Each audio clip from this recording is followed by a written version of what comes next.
사랑하는 시청자님들, 오늘은 한 목사님의 이야기를 들려드리려고 합니다. 구독과 좋아요, 알림 설정 부탁드립니다. 서울 강남의 한복판 3만 평 부지 위에 우뚝 솟은 은혜중앙교회. 주차장에는 수입차들이 빼곡히 들어차 있고 예배당 입구에는 신도들이 줄을 서서 기다립니다. 담임 목사님 설교 듣고 인생이 바뀌었어요.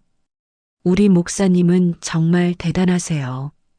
신도들의 입에서 나오는 찬사가 끊이질 않습니다. 주일 오전 11시 대예배가 시작됩니다. 오케스트라의 웅장한 연주와 함께 100명의 성가대가 할렐루야를 외칩니다. 대형 스크린에는 전국 80여 개 지교회로 생중계되는 화면이 떠오릅니다. 10만 명. 이 순간 같은 설교를 듣는 사람들의 숫자입니다. 강단 위로 김현우 목사가 올라섭니다. 56의 나이지만 단정한 양복에 잘 빗어넘긴 머리, 자신감 넘치는 표정은 성공한 CEO를 떠올리게 합니다. 사랑하는 성도 여러분, 그의 목소리가 최첨단 음향 시스템을 타고 예배당 구석구석까지 울려 퍼집니다. 3,000명이 앉은 좌석에서 일제히 아멘이라는 화답이 터져 나옵니다. 설교가 끝나고 목사실로 돌아온 김현우 목사. 비서가 오늘의 일정표를 건넵니다. 오후 2시 장로님들 회의, 3시 건축위원회, 5시 방송국 인터뷰, 저녁 7시 VIP 신도 만찬. 빼곡한 스케줄을 보던 그의 얼굴이 순간 굳어집니다. 가슴 한쪽이 뻐근하게 조여옵니다. 또 시작되는 것입니다. 이 공허함이 창밖을 바라봅니다. 저 멀리 보이는 서울의 고층 빌딩들, 그 사이 어딘가에 자신이 섬기는 10만 명의 영혼이 있습니다. 하지만 정작 그는 그들 중 누구의 이름도, 얼굴도, 삶의 고통도 알지 못합니다. 단지 숫자일 뿐입니다. 주일마다 올라가는 헌금 통계, 늘어나는 교인 수, 확장되는 지교회. 모든 것이 숫자로 보고됩니다. 사무실 한쪽 벽면을 가득 채운 상패와 감사패들, 올해의 목회자상, 사회공헌대상, 영향력 있는 종교 지도자 100인, 화려한 타이틀들이 그를 말해줍니다. 하지만 그것들을 보는 그의 눈빛에는 기쁨 대신 무언가 다른 감정이 어려 있습니다. 핸드폰이 울립니다. 아내 수진입니다. 여보, 오늘도 늦어? 전화기 너머로 들리는 목소리에는 체념이 묻어납니다. 미안해. 오늘도 일정이. 변명을 늘어놓는 자신이 초라해집니다. 결혼 30년 함께 신학교를 다니며 작은 시골 교회를 섬기자고 약속했던 그 시절. 언제부터였을까요? 그녀의 눈빛에서 실망이 보이기 시작한 것이 책상 서랍 깊은 곳에서 오래된 사진 한 장을 꺼냅니다. 30년 전 갓 신학교를 졸업하고 첫 부임지였던 강원도 산골 마을. 초가지붕 교회 앞에서 찍은 사진입니다. 낡은 양복을 입은 젊은 자신과 소박한 원피스를 입은 아내, 그리고 20명 남짓한 할머니, 할아버지들. 그때는 모두의 이름을 알았습니다. 김할머니의 관절염, 박할아버지의 외로움, 이 집사님, 아들의 취업 걱정. 그들의 삶이 곧 자신의 기도 제목이었습니다. 주님, 제가 무엇을 위해 이 자리에 있습니까? 조용히 기도를 시작합니다. 하지만 기도가 하늘로 올라가는 것 같지 않습니다.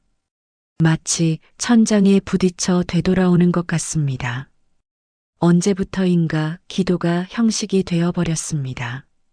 설교는 완벽하게 준비하지만 정작 하나님과의 대화는 점점 멀어져 갔습니다. 노크 소리가 들립니다. 목사님, 장로님들이 기다리십니다. 비서의 목소리에 현실로 돌아옵니다. 사진을 다시 서랍 깊숙이 넣고 일어섭니다. 거울을 보며 넥타이를 고쳐 매고 미소를 지어봅니다. 완벽한 미소. 수만 명 앞에서 보여줘야 하는 그 미소. 하지만 거울 속 자신의 눈빛만은 속일 수 없습니다. 그 안에 깃든 공허함을. 회의실로 향하는 복도. 벽면마다 걸린 교회 성장 그래프들. 가파르게 상승하는 곡선들이 교회의 외형적 성공을 말해줍니다. 하지만 그의 내면은 그 그래프와 정반대로 가파르게 하강하고 있습니다. 성공할수록 더 공허해지는 이 역설. 그 누구에게도 말할 수 없는 이 고백. 주님, 저를 불러주셨던 그 음성을 다시 듣고 싶습니다. 회의실 문 앞에서 잠시 멈춰섭니다. 그리고 조용히 기도합니다.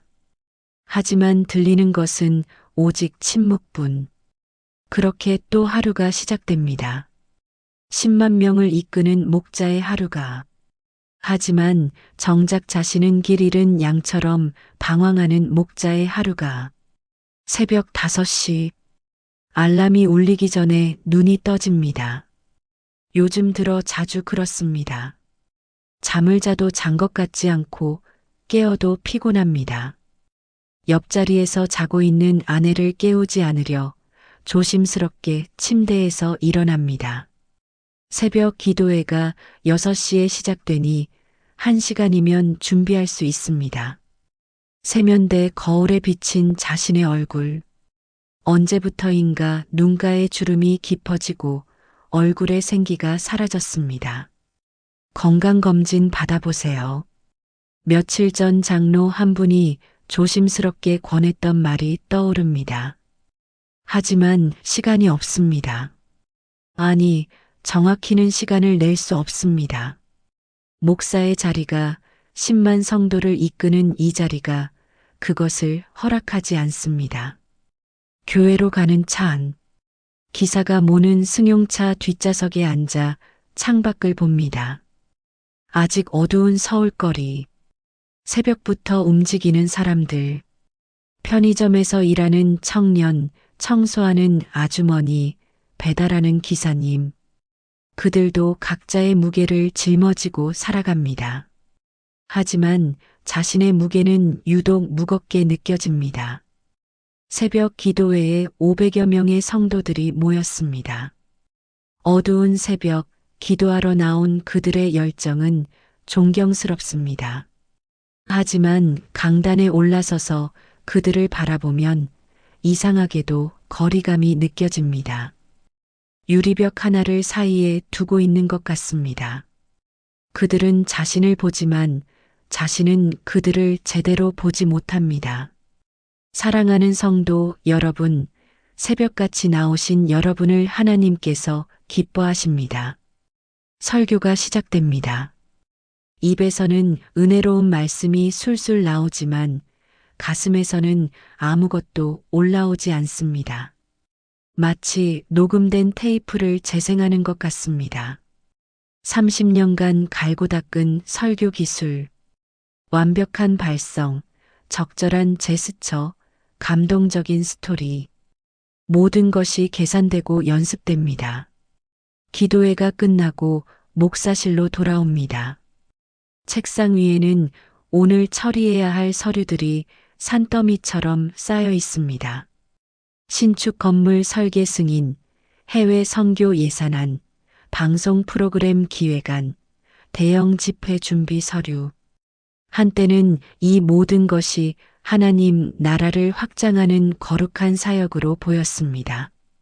하지만 이제는 그저 무거운 짐처럼 느껴집니다. 오전 10시 직원 회의가 시작됩니다.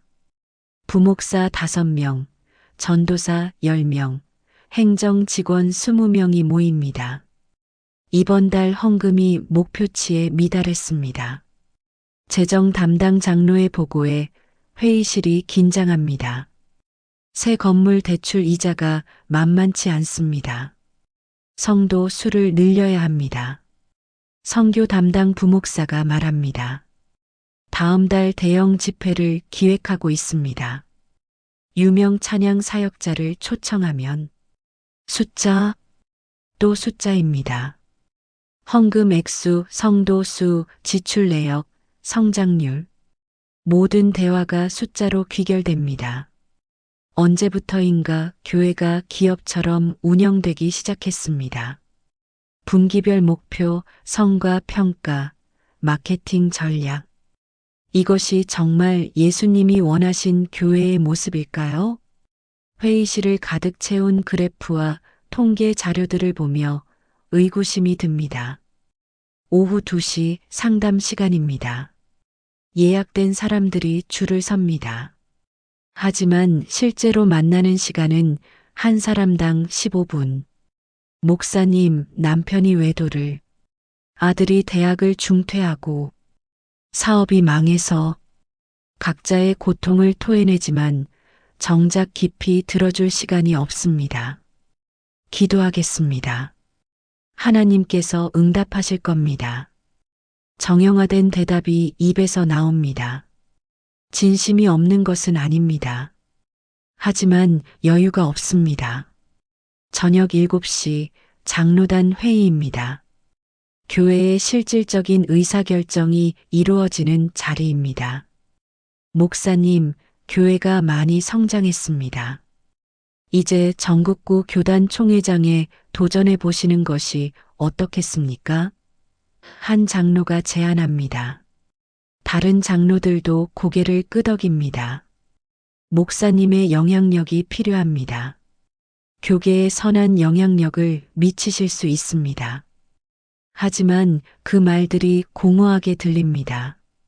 영향력, 선한 영향력. 그것이 정말 자신이 추구해야 할 것일까요? 30년 전 신학교를 졸업하며 품었던 꿈. 작은 시골 교회에서 할머니, 할아버지들과 함께 밥을 먹으며 그들의 손을 잡고 기도해 주던 그 순수한 시절. 그때의 자신은 영향력이나 권력 따위는 생각하지 않았습니다. 회의가 끝나고 밤 10시 교회를 나서며 하늘을 올려다봅니다. 서울의 불빛에 가려 별이 보이지 않습니다. 어린 시절 시골 마을에서 보았던 쏟아질 듯한 별들. 그 아래서 하나님께 서원했던 기억이 떠오릅니다. 주님, 제가 가난한 사람들의 목자가 되게 해주세요. 집으로 돌아가는 차 안. 아내에게 전화를 걸었지만 받지 않습니다. 아마 잠들었을 것입니다. 요즘 그녀와는 대화다운 대화를 나누지 못합니다. 같은 집에 살지만 서로 다른 세상을 사는 것 같습니다. 당신 행복해요? 며칠 전 아내가 물었습니다. 대답하지 못했습니다. 행복. 그것이 무엇인지 잊어버린 지 오래입니다. 자정이 넘어 집에 도착합니다. 조용히 문을 열고 들어갑니다. 거실 소파에 아내가 앉아 있습니다. 아직 안 주무셨어요? 당신 기다렸어요. 그녀의 눈빛이 평소와 다릅니다. 우리 이야기 좀 해요. 그렇게 긴 밤이 시작됩니다. 30년 결혼 생활에서 가장 솔직한 대화를, 그리고 그 대화는 자신이 잃어버린 것이 얼마나 큰지를 깨닫게 만듭니다. 건강검진 결과가 나왔습니다. 목사님, 심장에 무리가 오고 있습니다. 스트레스 수치도 매우 높고요. 당장은 큰 문제가 없지만 이대로 가다가는. 의사의 말이 채 끝나기 전에 전화벨이 울립니다. 교회에서 급한 일이 생겼다는 연락입니다. 죄송하지만 다음에 다시 오겠습니다. 진료실을 나서며 의사의 걱정스러운 눈빛을 외면합니다. 교회로 돌아가는 길, 가슴이 답답합니다. 의사의 경고가 머릿속을 맴돕니다. 하지만 멈출 수 없습니다. 10만 명이 자신을 기다리고 있습니다. 아니, 정확히는 10만 명이 자신에게 의지하고 있습니다. 그 무게가 어깨를 짓누릅니다. 교회에 도착하자 비상이 걸려 있습니다. 목사님, 큰일 났습니다. 행정 담당 장로가 급히 다가옵니다. 언론사에서 취재 요청이 들어왔는데 교회 재정 운영에 대한 질문들입니다. 손에 들린 서류를 보니 민감한 내용들이 가득합니다. 건물 신축 과정에서의 업체 선정, 헌금 사용 내역, 목회자 사례비. 투명하게 공개하면 됩니다. 태연하게 말하지만 속으로는 불안합니다. 모든 것이 합법적이고 정당하지만 언론에 보도되는 순간 왜곡될 가능성이 높습니다. 대형 교회에 대한 사회의 시선이 곱지 않다는 것을 잘 알고 있습니다. 그날 밤 집에서 뉴스를 봅니다. 한 대형 교회의 비리 사건이 톱뉴스로 나옵니다. 화면 속 목사의 모습이 남의 일 같지 않습니다. 댓글창에는 악플이 넘쳐납니다. 대형 교회는 다 썩었다. 돈만 밝히는 사기꾼들.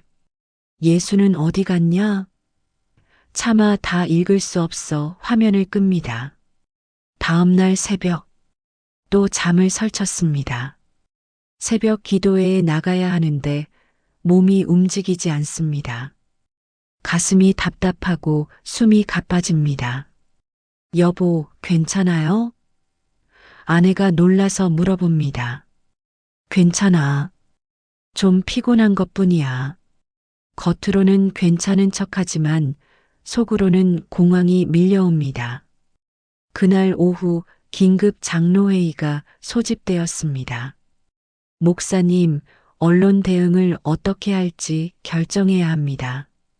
교회 이미지가 중요합니다. 법률 자문을 받는 게 장로들의 의견이 분분합니다. 회의실을 가득 채운 긴장감.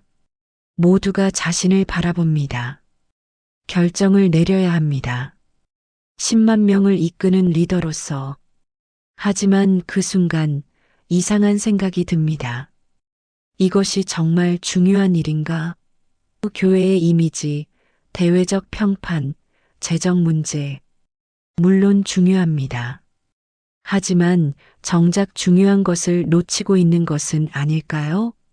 영혼, 사람, 하나님과의 관계. 이것들은 언제부터 뒷전으로 밀렸을까요? 그날 밤 홀로 기도실에 앉습니다. 조용히 성경을 펼칩니다. 마태복음 11장 28절. 수고하고 무거운 짐진 자들아 다 내게로 오라 내가 너희를 쉬게 하리라. 눈물이 핑 돕니다. 자신이야말로 무거운 짐에 짓눌린 사람입니다. 10만 명의 무게, 교회의 명성, 세상의 기대.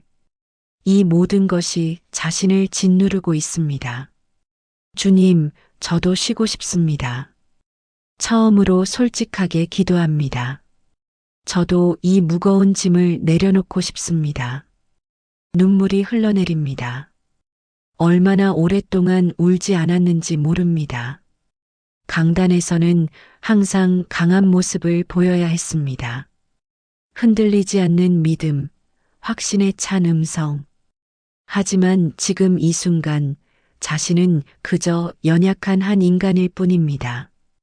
기도하는 중에 옛 스승의 얼굴이 떠오릅니다. 신학교 시절 은사였던 박 목사님. 평생 작은 시골 교회를 섬기시다 몇 년 전에 하늘나라로 가셨습니다. 돌아가시기 전 마지막으로 만났을 때 스승께서 하셨던 말씀. 현우야, 성공이 독이 될 수도 있단다. 많은 것을 얻으면서 정작 중요한 것을 잃어버릴 수 있지. 그때는 무슨 말씀인지 이해하지 못했습니다. 하지만 지금은 알 것 같습니다. 자신은 교회를 키우면서 믿음을 잃었습니다. 성도를 늘리면서 사랑을 잃었습니다. 명성을 얻으면서 순수함을 잃었습니다. 모든 것을 가진 것처럼 보이지만 정작 가장 소중한 것을 잃어버렸습니다. 휴대폰을 꺼내 스승의 사진을 봅니다. 소박한 옷차림에 환한 미소를 짓고 계신 모습, 그 미소가 진짜였습니다. 반면 자신의 미소는 거울을 보며 웃어봅니다. 억지로 만든 미소, 가식적인 미소, 진심이 없는 미소, 새벽 4시, 여전히 기도실에 앉아 있습니다. 밖이 조금씩 밝아옵니다. 서울의 새벽, 다시 바쁜 하루가 시작됩니다.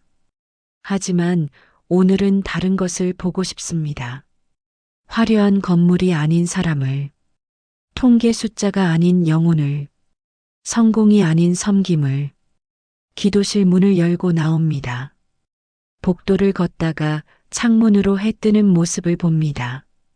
붉은 햇살이 서울을 물들입니다. 아름답습니다. 하지만 이 아름다움을 제대로 느낀 지 얼마나 됐을까요? 바쁘다는 핑계로 놓쳐버린 것들이 너무나 많습니다. 그 순간 가슴속 깊은 곳에서 음성이 들립니다. 정확히는 음성이라기보다 강한 울림입니다. 내려놓아라. 이제 내려놓아도 된다. 그 울림에 온몸이 떨립니다. 무엇을 내려놓으라는 것일까요? 이 모든 것을, 10만 명의 교회를, 명성을, 성공을, 그렇게 쌓아온 모든 것을. 두렵습니다. 하지만 동시에 설렙니다. 마치 오랜 감옥에서 풀려날 것 같은 해방감, 무거운 짐을 내려놓을 것 같은 가벼움. 이것이 하나님의 음성일까요? 아니면 지친 자신의 환상일까요?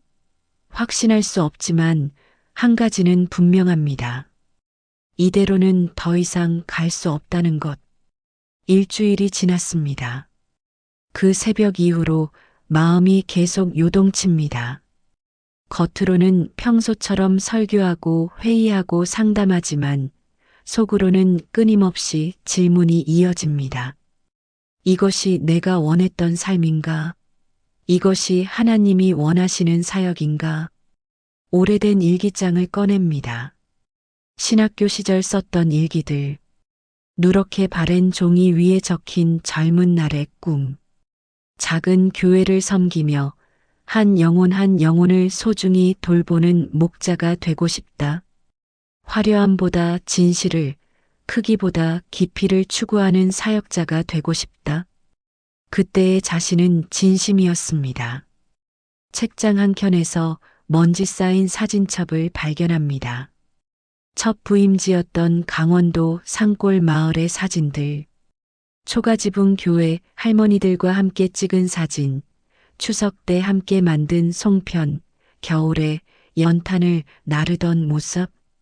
그때는 가난했지만 행복했습니다. 진짜 목회가 무엇인지 알았습니다. 한 장의 사진에 시선이 멈춥니다.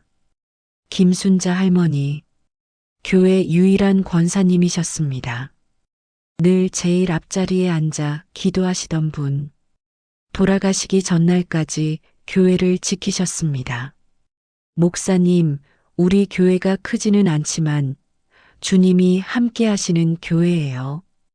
할머니의 음성이 들리는 것 같습니다. 그 교회에서 3년을 섬겼습니다. 그리고 좀 더 큰 교회로 옮겼습니다. 하나님, 나라 확장을 위해서라는 명분으로. 그 다음엔 더 큰 교회로, 또 더 큰 교회로. 계단을 올라가듯 교회 규모는 커졌습니다. 그리고 마침내 20만 명 교회의 담임 목사가 되었습니다. 하지만 계단을 오르면서 무엇을 잃었을까요? 사진 속 젊은 자신의 눈빛과 지금 거울 속 자신의 눈빛을 비교해 봅니다. 그때의 눈빛은 맑았습니다. 순수했습니다. 열정으로 빛났습니다. 하지만 지금의 눈빛은 피곤함과 회의로 가득합니다. 서재 구석에서 오래된 상자를 발견합니다. 박 목사님, 스승께서 남기신 유품들입니다. 장례식 후 사모님께서 건네주신 것인데 바빠서 제대로 보지 못했습니다. 조심스럽게 상자를 엽니다. 낡은 성경책, 기도 수첩, 그리고 봉투 하나. 봉투에는 현우에게라고 적혀 있습니다. 떨리는 손으로 편지를 꺼냅니다. 스승의 필체입니다. 현우야, 이 편지를 읽고 있다면 내가 이미 하늘나라에 갔을 것이다. 너에게 마지막으로 하고 싶은 이야기가 있어서 이 편지를 쓴다. 눈물이 흐릅니다. 편지를 읽어 내려갑니다. 너는 훌륭한 목회자가 되었다. 큰 교회를 이끄는 영향력 있는 지도자가 되었지. 하지만 스승으로서 한 가지 걱정이 있다. 너의 눈빛이 예전과 달라졌더구나. 첫사랑을 잃어버린 것 같았어. 편지는 계속됩니다. 현우야, 성공은 독이 될 수 있단다. 더 많은 성도, 더 큰 건물, 더 높은 명성. 이런 것들이 목표가 되는 순간 우리는 정작 중요한 것을 놓치게 돼. 예수님은 다 이루었다고 말씀하셨지만 겉보기엔 실패한 것처럼 보였어. 제자들은 다 도망갔고 십자가에 달리셨으니까. 진정한 성공은 숫자가 아니란다. 하나님의 마음을 얻는 것이지. 세상이 인정하는 것이 아니라 하늘이 인정하는 것이 진짜 성공이야. 나는 평생 작은 교회를 섬겼지만 후회하지 않아. 우리 교회 할머니, 할아버지들의 이름을 다 알았고 그들의 삶과 함께 했으니까. 편지의 마지막 부분. 현우야, 혹시 내가 길을 잃었다고 느껴진다면 처음 그 자리로 돌아가 보렴. 내가 첫사랑을 잃어버렸다면 처음 사랑했던 그곳으로 돌아가. 작은 시골 교회, 순박한 성도들, 단순한 믿음. 거기에 답이 있을 거야. 사랑한다. 나의 제자야. 편지를 다 읽고 한참을 울었습니다. 스승은 이미 알고 계셨습니다. 자신이 길을 잃어가고 있다는 것을, 첫사랑을 잃어버렸다는 것을. 그래서 이 편지를 남기셨던 것입니다. 밤이 깊었습니다. 아내가 서재로 들어옵니다. 뭘 보고 있어요?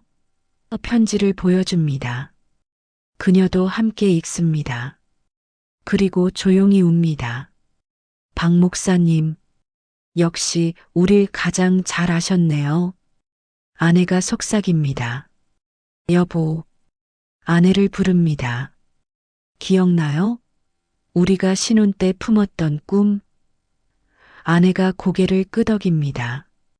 작은 교회를 섬기며 단순하게 살자던. 네, 기억해요. 하지만 언젠가부터 아내의 목소리가 떨립니다. 우리가 다른 길로 가버렸죠. 둘이 마주 앉아 오랫동안 이야기를 나눕니다. 지난 30년을 돌아봅니다. 언제 어디서 길을 잃었는지, 무엇을 얻고 무엇을 잃었는지 솔직하게 고백합니다. 난 불행했어요. 아내가 말합니다. 당신 옆에 있지만 당신이 너무 멀게 느껴졌어요. 10만 명은 당신과 가까워졌지만 정작 나는 멀어졌어요. 가슴이 찢어지는 것 같습니다. 가장 가까운 사람을 가장 멀리한 것입니다. 미안해. 처음으로 진심으로 사과합니다. 정말 미안해. 나도 불행했어. 모든 것을 가진 것 같지만 정작 아무것도 없는 것 같았어. 우리 다시 시작할 수 있을까요? 아내가 묻습니다. 처음 그 마음으로 돌아갈 수 있을까요? 대답 대신 아내의 손을 잡습니다. 얼마 만에 손을 잡는 것일까요? 그녀의 손이 차갑습니다. 오랫동안 따뜻함을 주지 못했던 자신이 부끄럽습니다. 새벽이 밝아옵니다. 밤새 이야기를 나누었습니다. 그리고 결심했습니다. 돌아가기로, 처음 그 자리로, 첫사랑이 있던 그곳으로, 10만 명의 교회가 아니라 10명의 교회로, 화려한 강남이 아니라 조용한 시골로, 성공이 아니라 섬김으로, 월요일 아침, 장로들을 소집했습니다. 중요한 발표가 있다고 했습니다. 회의실에 모인 20명의 장로들, 교회의 중심 인물들입니다. 그들의 얼굴에는 의아함이 가득합니다. 목사님, 무슨 중요한 일이십니까? 심호흡을 합니다. 떨립니다. 이 결정이 얼마나 큰 파장을 일으킬지 잘 알고 있습니다. 하지만 더 이상 미룰 수 없습니다. 장로님들, 제가 이 자리를 내려놓으려 합니다. 회의실이 술렁입니다. 무슨 말씀이십니까? 농담이시죠? 진심입니다. 저는 20만 명 교회의 담임 목사직을 사임하려 합니다. 회의실이 순간 얼어붙습니다. 믿을 수 없다는 표정들. 목사님, 갑자기 왜 이러십니까? 한 장로가 다급히 묻습니다. 건강이 안 좋으신 겁니까? 아니면 무슨 문제라도. 문제는 없습니다. 단지 제가 이 자리가 아닌 다른 곳으로 가야 한다는 확신이 들었습니다. 장로들의 얼굴이 굳어집니다. 목사님, 농담이시죠? 10만 성도를 두고 어디로 가신다는 겁니까? 더 큰 교회로 가시려는 겁니까? 아닙니다. 더 작은 교회로 갑니다. 강원도 산골 마을에 10명 정도 모이는 작은 교회가 있습니다. 그곳에 목회자가 필요하다는 소식을 들었습니다. 저는 그곳으로 가려 합니다. 회의실이 폭발합니다. 말도 안 됩니다. 목사님, 정신이 온전하십니까? 10만 명 교회를 버리고 10명 교회로 간다고요? 이것은 하나님 나라의 후퇴입니다. 장로들의 반대가 빗발칩니다. 여러분의 심정을 이해합니다. 하지만 제 결정은 확고합니다. 조용하지만 단호하게 말합니다. 30년 전 제가 목회를 시작했을 때를 기억합니다. 그때 저는 숫자가 아닌 영혼을 보았습니다. 성장이 아닌 섬김을 원했습니다. 하지만 어느 순간부터 그것을 잃어버렸습니다. 한올로 장로가 입을 엽니다. 목사님, 우리가 여기까지 오는데 얼마나 많은 노력이 들어갔습니까? 10만 명의 영혼을 어떻게 하시려고. 그것이 문제입니다. 그의 말을 가로막습니다. 저는 10만 명을 돌보지 못했습니다. 단지 10만 명 위에 서 있었을 뿐입니다. 회의가 소란스럽습니다. 누군가는 화를 내고 누군가는 이해할 수 없다는 표정입니다. 목사님, 적어도 후임자를 정하시고 준비 기간이라도. 여러 의견이 나옵니다. 6개월 드리겠습니다. 그 사이 후임자를 잘 준비하겠습니다. 교회에 피해가 가지 않도록 최선을 다하겠습니다. 하지만 제 결정은 번복되지 않습니다. 단호하게 선을 긋습니다. 회의가 끝나고 목사실로 돌아옵니다. 다리가 후들거립니다. 방금 무슨 일을 한 것인지 실감이 나지 않습니다. 30년 쌓아온 모든 것을 내려놓기로 한 것입니다. 소파에 주저앉습니다. 전화벨이 미친 듯이 울립니다. 장로들이 다른 장로들에게 연락한 모양입니다. 소문이 빠르게 퍼집니다. 목사님이 사임하신다던데요? 정말입니까? 이유가 뭡니까? 하나하나 답하기가 힘듭니다. 저녁이 되자 언론에서 연락이 옵니다. 은혜중앙교회 담임 목사 사임설, 사실입니까? 후임자는 누굽니까? 교회 내부에 무슨 문제가 있습니까? 기자들의 질문이 쏟아집니다. 공식 입장은 나중에 발표하겠습니다. 집으로 돌아가는 길, 아내에게 전화를 겁니다. 회의에서 발표했어. 어땠어요? 예상대로 난리가 났지. 아내가 조용히 웃습니다. 그럴 줄 알았어요. 하지만 잘한 거예요. 용기 내줘서 고마워요. 집에 도착하자 아내가 따뜻한 차를 준비해 놓고 기다립니다. 힘들었죠? 응, 하지만 말을 멈춥니다. 이상합니다. 분명 힘든 일을 한 것인데 마음은 이상하게 편안합니다. 마치 오랫동안 짊어지고 있던 짐을 내려놓은 것 같습니다. 후회 안 해요? 아내가 묻습니다. 글쎄, 지금은 잘 모르겠어. 하지만 이것이 옳은 길이라는 확신은 있어. 아내가 손을 잡아줍니다. 나도 그래요. 두렵지만 동시에 설레요. 30년 만에 다시 시작하는 기분이에요. 그날 밤 오랜만에 편안하게 잠을 청합니다. 불안할 법도 한데 이상하게 평안합니다. 꿈을 꿉니다. 강원도 산골 마을의 작은 교회. 할머니, 할아버지들이 웃으며 자신을 맞이합니다. 박 목사님도 계십니다. 잘 왔다, 현우야. 집으로 돌아온 것을 환영한다. 다음 날 아침, 뉴스에 대서특필됩니다. 10만 명 대형교회 목사, 충격. 사임 신명 시골 교회로 간다. 종교계 이례적 결정 헤드라인이 자극적입니다. 댓글도 다양합니다. 미쳤다, 존경스럽다, 쇼다, 감동적이다, 극과 극입니다. 교회에서는 비상이 걸립니다.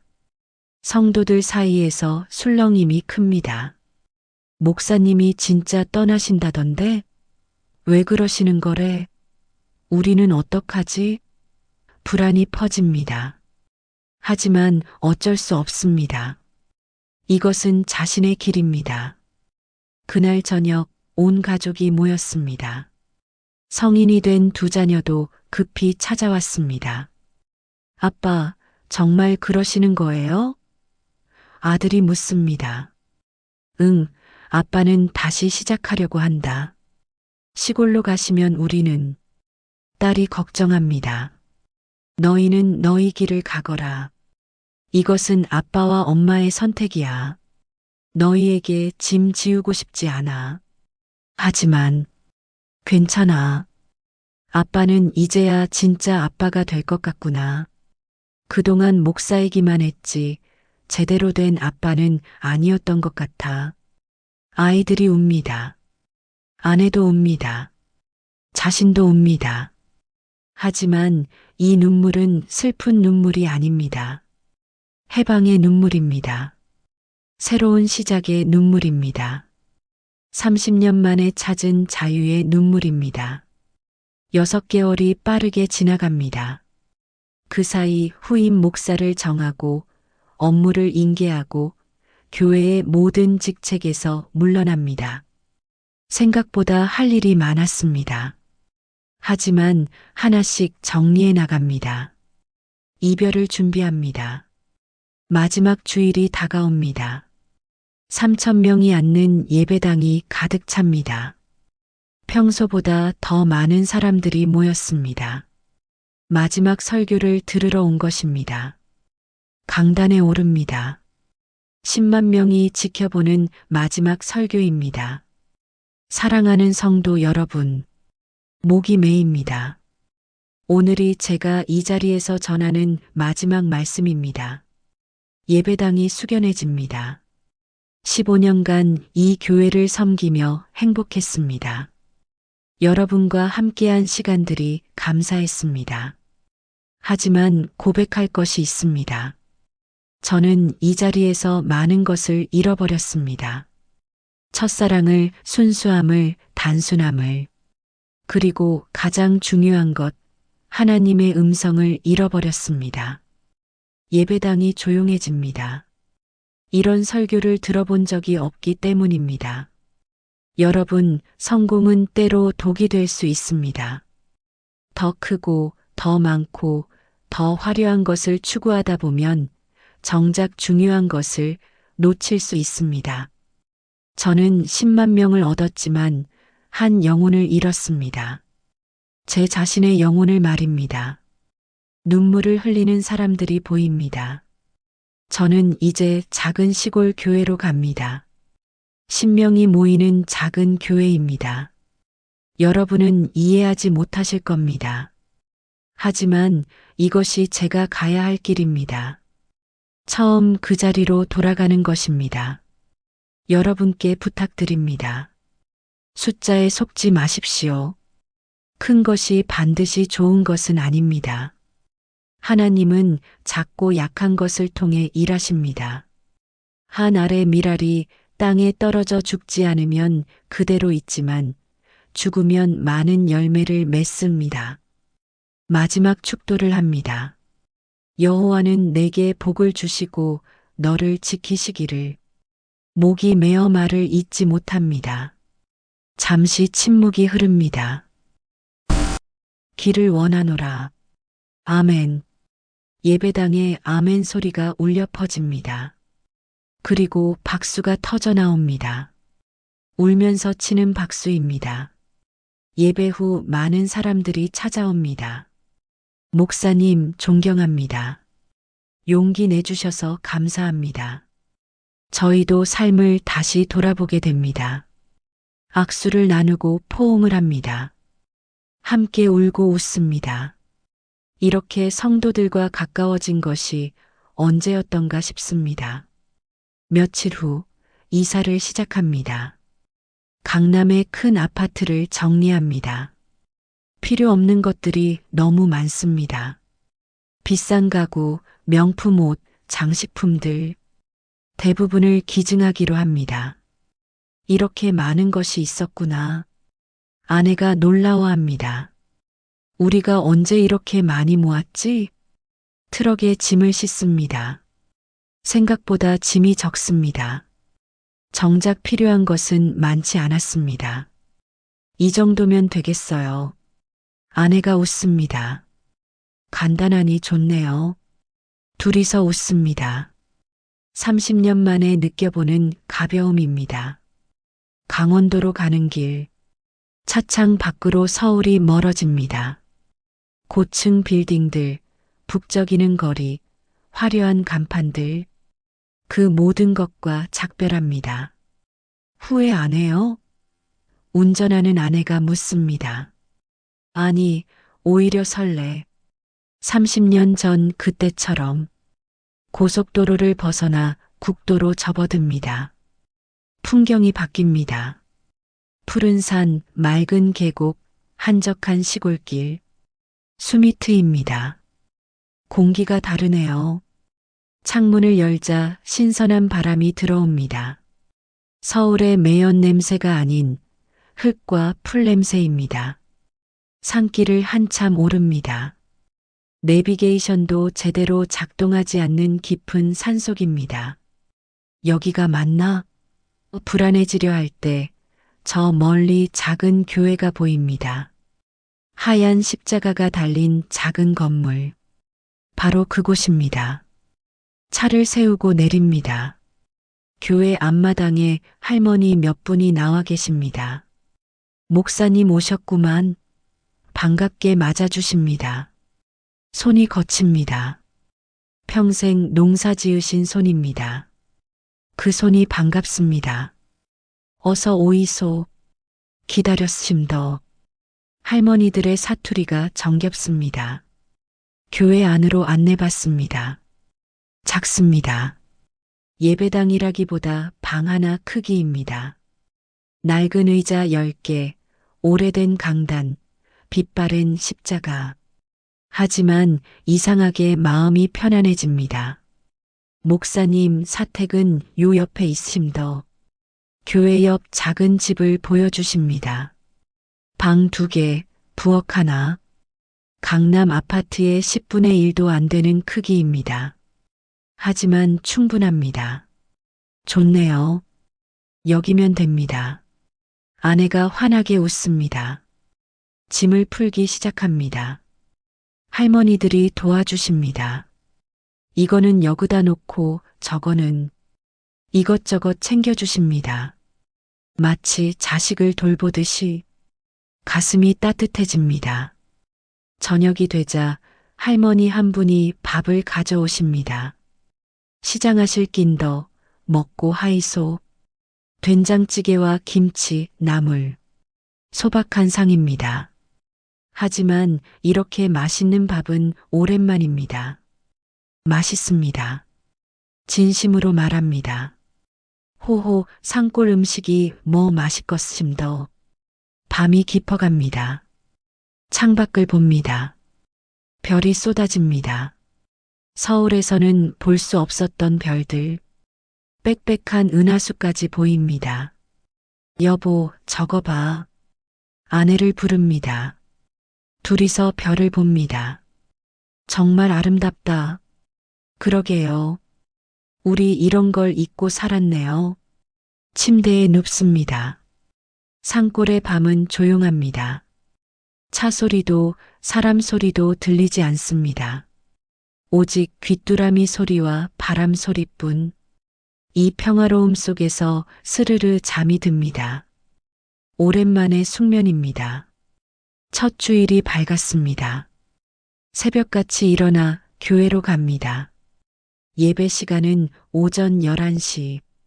서울에서는 새벽 기도, 주일 첫 예배, 2번째 예배, 하루에 5번 설교했습니다. 하지만 여기는 주일에 한 번뿐입니다. 10시부터 성도들이 오십니다. 김할머니, 박할머니, 이 할아버지. 한 분 한 분 이름을 외웁니다. 10명. 정확히 10명입니다. 목사님, 우리가 10명이나 됨더. 할머니가 자랑스럽게 말씀하십니다. 몇 년 전만 해도 5명이었다고 합니다. 예배가 시작됩니다. 찬송가는 반주 없이 부릅니다. 할머니들의 떨리는 목소리. 음정이 맞지 않습니다. 박자도 제각각입니다. 하지만 이상하게 아름답습니다. 진심이 담긴 찬양입니다. 서울의 100명 성가대보다 더 은혜롭습니다. 설교 시간입니다. 강단에 섭니다.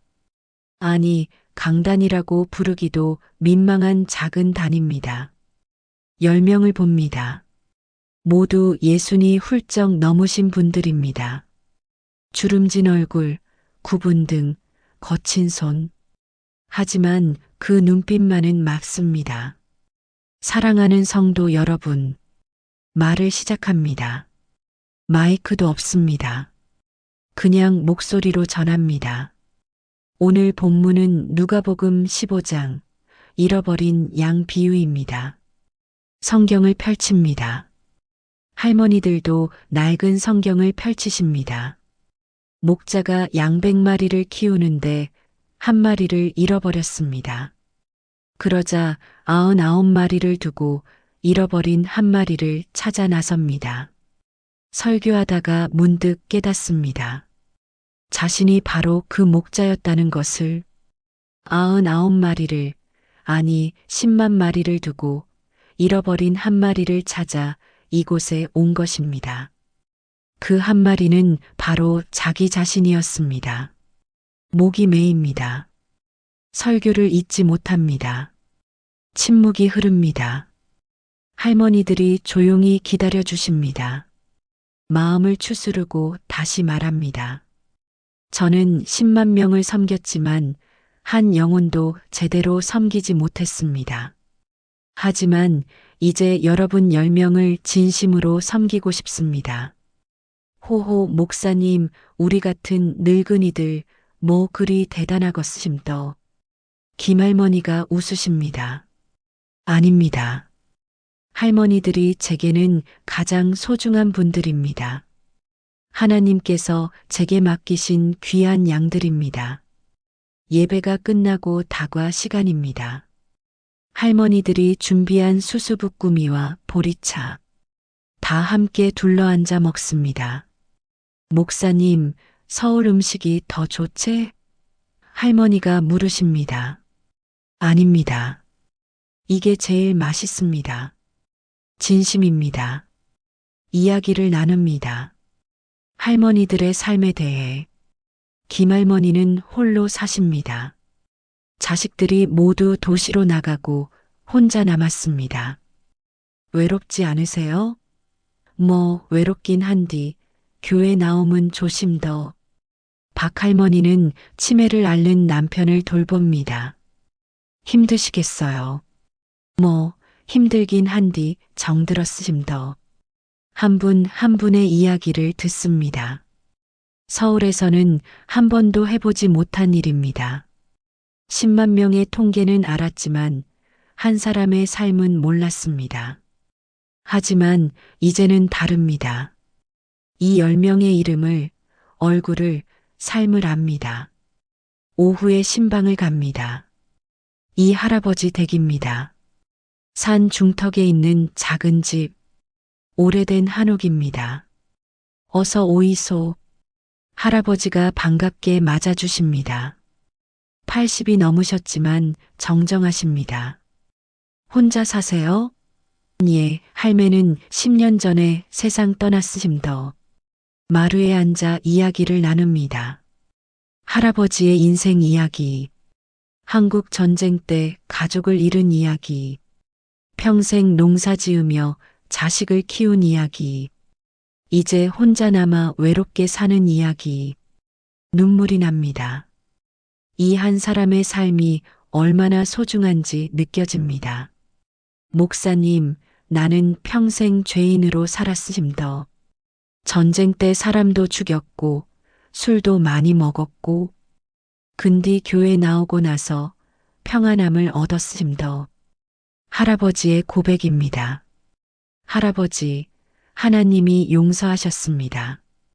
이제 평안히 사십시오. 집으로 돌아오는 길, 노을이 집니다.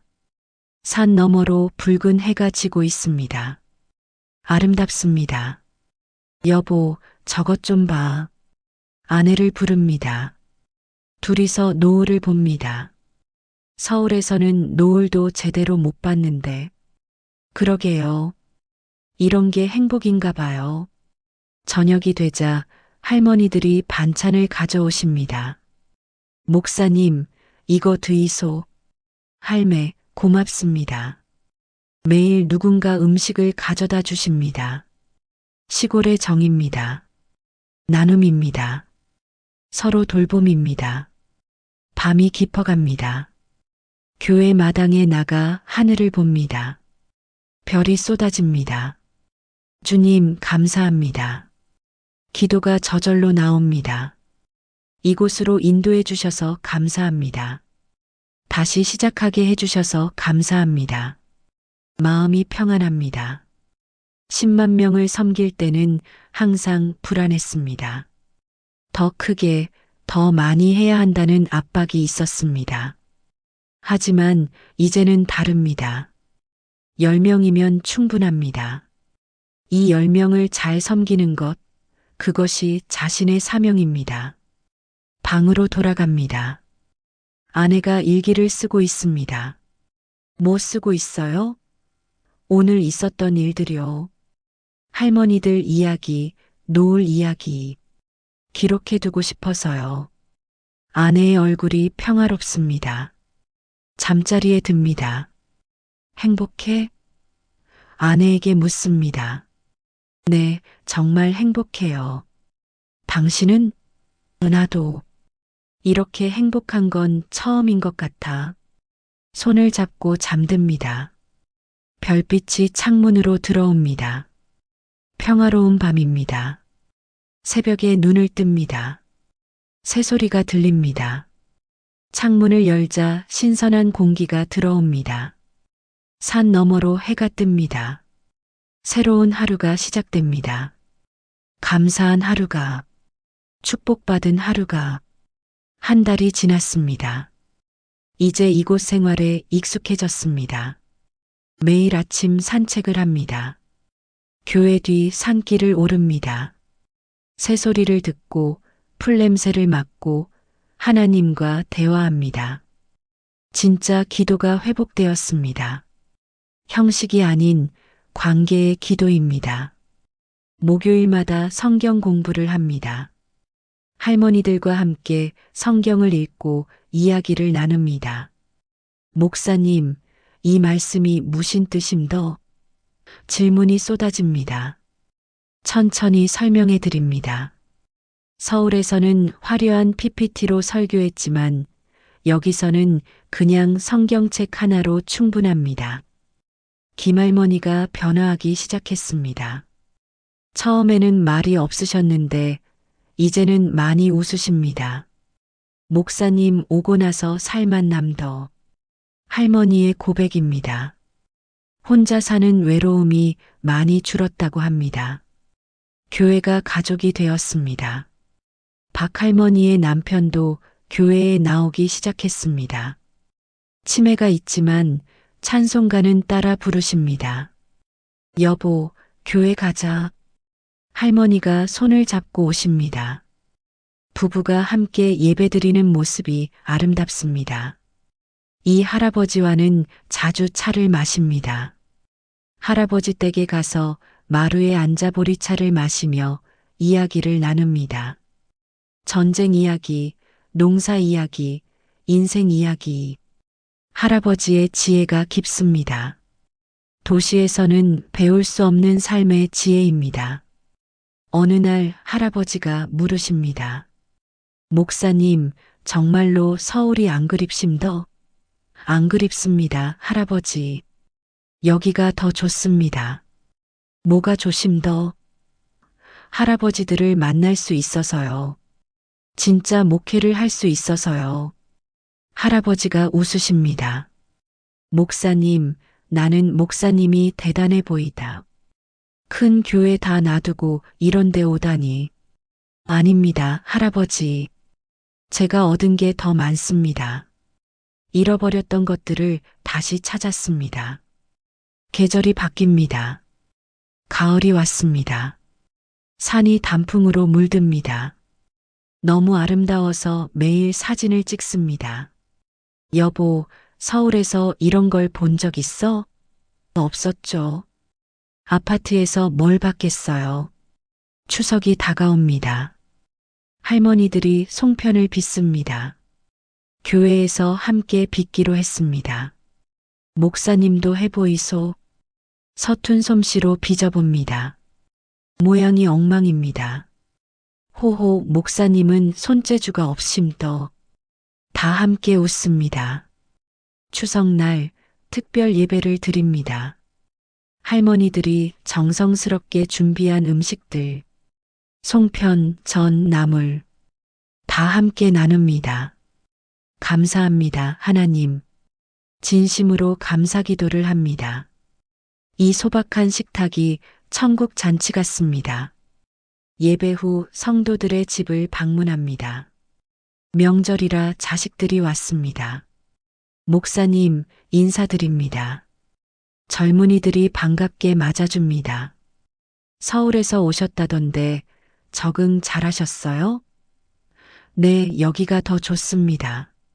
젊은이들이 신기해합니다. 서울 큰 교회 목사님이 여기 계시다니. 그게 더 행복합니다. 진심을 말합니다. 그들이 고개를 끄덕입니다. 멋지시네요. 요즘 같은 세상에. 저녁이 되어 집으로 돌아옵니다. 아내가 저녁을 준비하고 있습니다. 된장찌개 냄새가 집안을 가득 채웁니다. 시장에 뭐 먹을 거 있어? 있죠. 금방 됐어요. 밥을 먹으며 이야기를 나눕니다. 여보, 우리 정말 잘한 것 같아. 나도 그렇게 생각해요. 후회 없어요. 나도.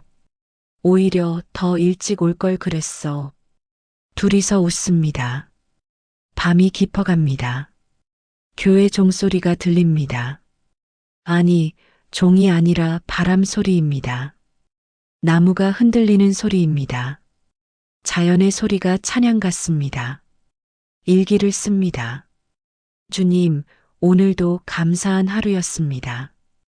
10명의 성도들을 만나고 그들의 삶을 나누고 함께 웃고 울었습니다. 이것이 진짜 목회라는 것을 깨달았습니다. 숫자가 아닌 사람을, 성공이 아닌 섬김을, 크기가 아닌 깊이를 배웠습니다. 잠들기 전 성경을 펼칩니다. 마가복음 10장 45절. 인자가 온 것은 섬김을 받으려 함이 아니라 도리어 섬기려 하고 밑줄을 긋습니다. 이것이 자신의 새로운 좌우명입니다. 꿈을 꿉니다. 박 목사님이 나타나십니다. 잘했다, 현우야. 집으로 돌아온 것을 축하한다. 스승이 웃으십니다. 고맙습니다, 목사님. 가르쳐 주셔서 너는 이제 알았구나. 진짜 성공이 무엇인지를. 겨울이 왔습니다. 산골의 겨울은 춥습니다. 영하 20도까지 내려갑니다. 교회의 난방이 약합니다. 두꺼운 옷을 입고 예배를 드립니다. 하지만 마음은 따뜻합니다. 서로의 체온으로 데워집니다. 크리스마스가 다가옵니다. 목사님, 성탄절에 특별한 거 함더? 할머니들이 묻습니다. 특별한 거라면 생각합니다. 서울에서는 화려한 페스티벌을 했습니다. 수천 명이 모이는 대형 행사. 하지만 여기서는 우리 10명이서 정성껏 준비하면 어떨까요? 조심 더. 할머니들이 좋아하십니다. 함께 계획을 세웁니다. 손수 장식을 만들고 직접 케이크를 굽고 캐롤을 연습합니다. 크리스마스 준비가 즐겁습니다. 할머니들과 함께 색종이로 별을 만듭니다. 이렇게 접으이소. 할머니가 가르쳐 주십니다. 오히려 할머니들이 더 손재주가 좋습니다. 웃음이 끊이지 않습니다. 교회를 장식합니다. 소박합니다.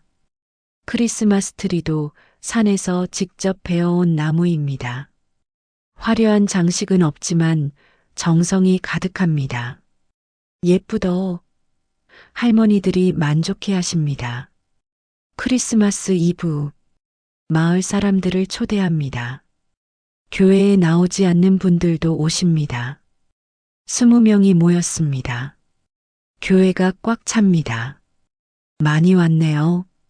아내가 기뻐합니다. 예배가 시작됩니다. 촛불을 켭니다. 어두운 교회에 촛불이 하나씩 켜집니다. 아름답습니다. 서울의 화려한 조명보다 훨씬 아름답습니다. 촛불이 사람들의 얼굴을 비춥니다. 주름진 얼굴들이 빛납니다. 캐롤을 부릅니다. 고요한 밤, 거룩한 밤. 할머니들의 떨리는 목소리, 할아버지들의 낮은 목소리, 아이들의 맑은 목소리, 다 합쳐져서 하나의 찬양이 됩니다. 천사들의 노래 같습니다. 설교를 합니다. 2000년 전 이 밤 예수님이 태어나셨습니다. 화려한 궁전이 아닌 초라한 마구간에서 왕들이 아닌 목자들이 제일 먼저 찾아왔습니다. 말하다가 깨닫습니다. 이것이 바로 성탄의 의미라는 것을. 하나님은 작고 약한 것을 선택하십니다. 화려한 것이 아닌 소박한 것을, 많은 것이 아닌 진실한 것을 귀하게 여기십니다.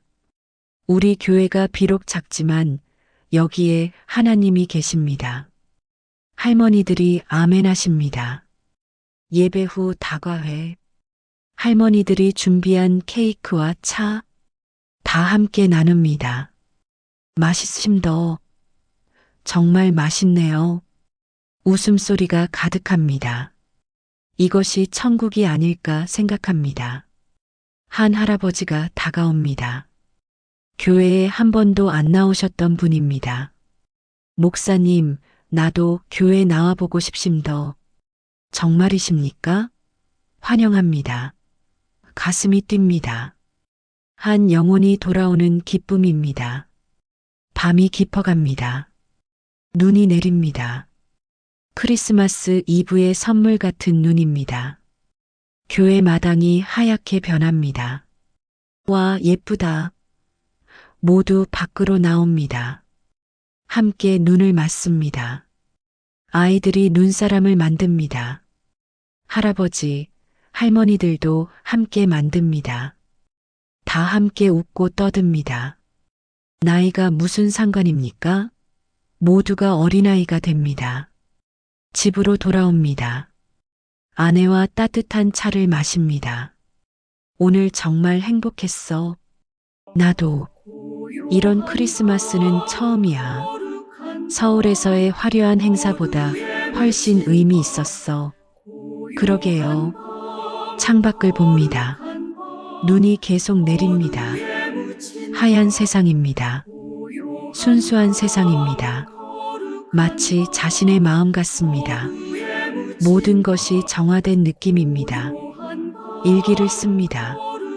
주님, 이번 크리스마스는 제 생에 가장 의미 있는 크리스마스였습니다.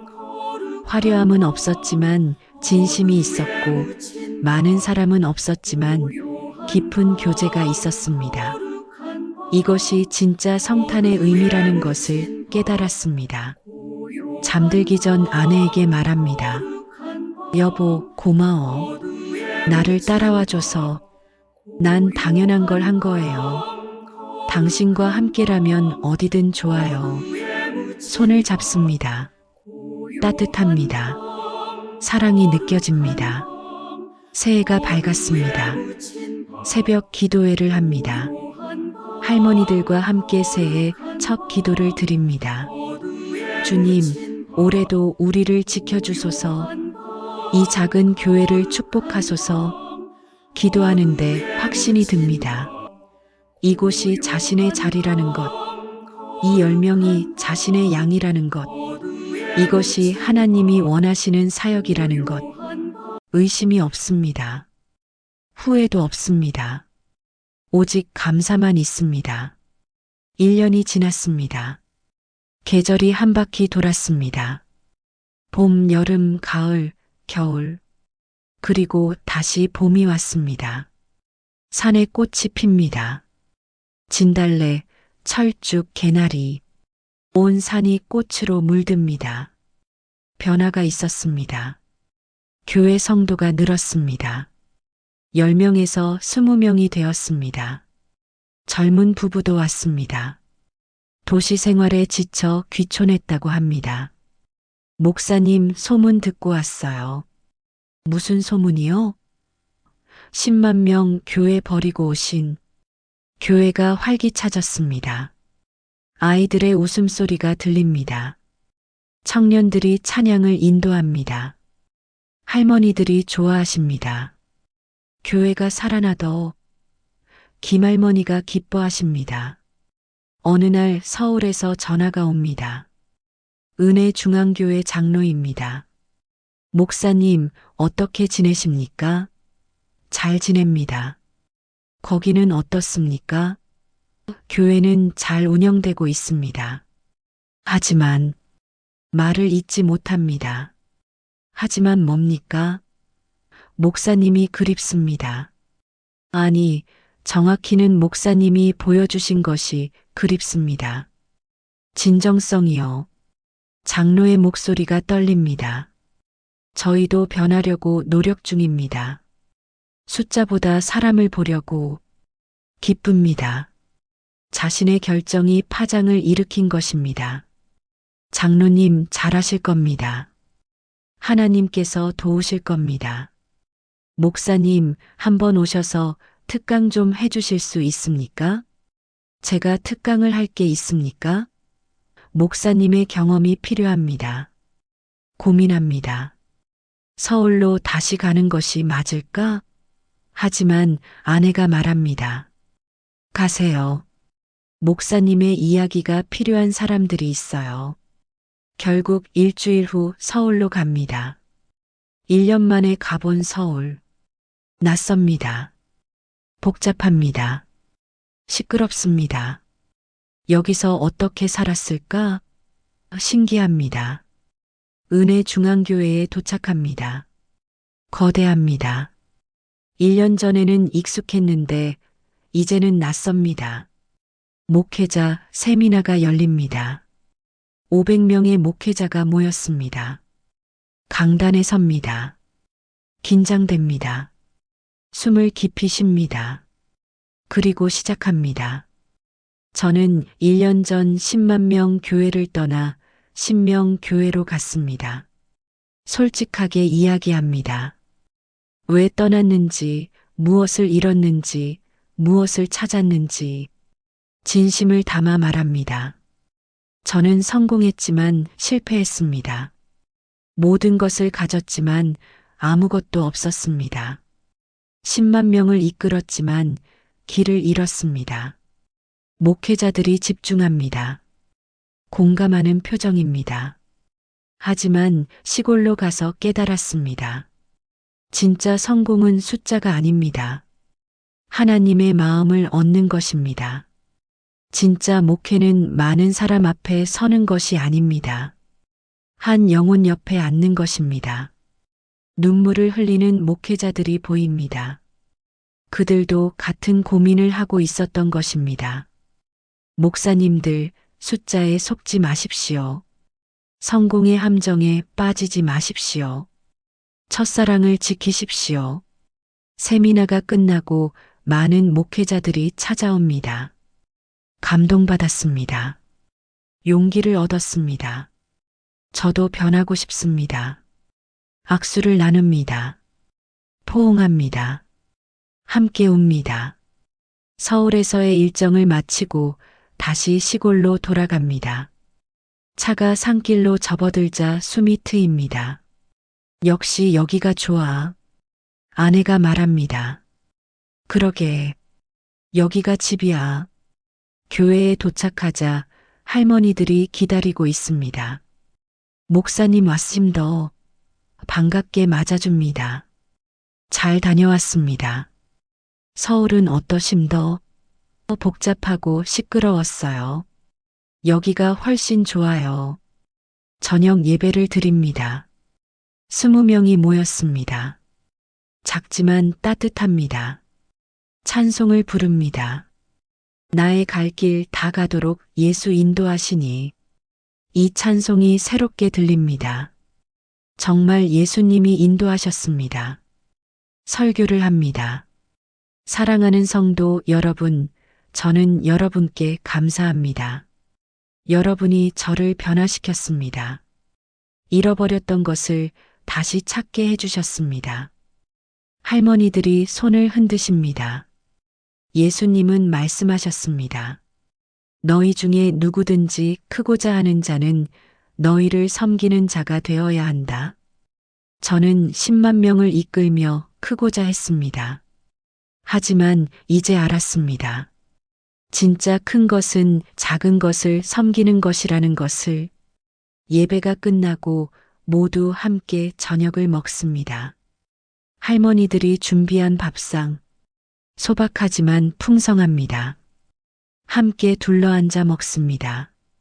웃고 떠들며 먹습니다. 이것이 천국이 아닐까 생각합니다. 밤이 깊어갑니다.